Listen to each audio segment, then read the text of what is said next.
Kabuleti was an old Soviet beach resort. And then, of course, the abandonment of the Soviet Union, the collapse of the Soviet Union, the hotels were never finished. There's an abandoned Soviet hotel here in the very centre of Kabuleti, the resort, an old Soviet place. It was quite the tourist destination for the Soviets. They used to come here from all over the former Soviet Union. Once the Soviet Union collapsed and people didn't come here so much, and have themselves a little Georgian Soviet holiday. What's funny is that in the West we were always kind of shown images of the Soviet Union that were like grey and drab. But of course the Soviet Union was so huge. Come to places like this.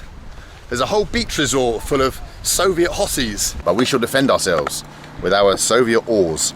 Who doesn't love a good Soviet mosaic, right? If there's one thing the Soviets did right, it was mosaics.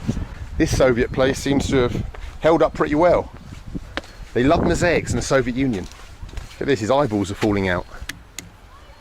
Imagine little Soviet kiddies messing about in this, playing in the water before. Wow, he weighed that on a Soviet hand scale.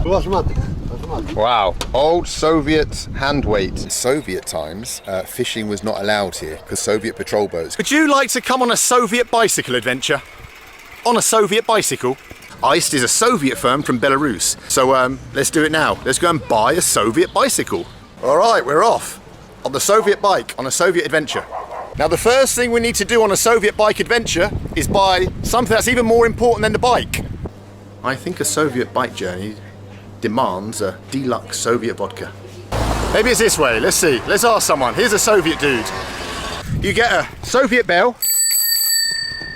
You get one gear. I've never climbed a Soviet tower before. Those are the rules of Soviet adventurizing. I want to ride my Soviet bicycle. I want to ride my iced. The person who put those bricks had no idea what was coming. It was impossible to predict that the Soviet Union would collapse like that. Get out of it or I'll scare you with my Soviet horn. The Soviet bicycle journey is almost over, which is just as well because the bike feels like it's going to collapse. This would have been probably the old Soviet house of culture. That was obviously in Soviet times. Ukraine is not a country that kept much of its Soviet past, not like in Belarus. Here, tucked away in the bushes, are some old Soviet signs. A Soviet motorcycle adventure. I hope there's no Soviet turds in there. There was a snake in there, I shit myself. I almost did a turd in the Soviet toilet. Bye-bye, Soviet bicycle. I'm gonna miss this Soviet bicycle. It was fun. We had a nice adventure together.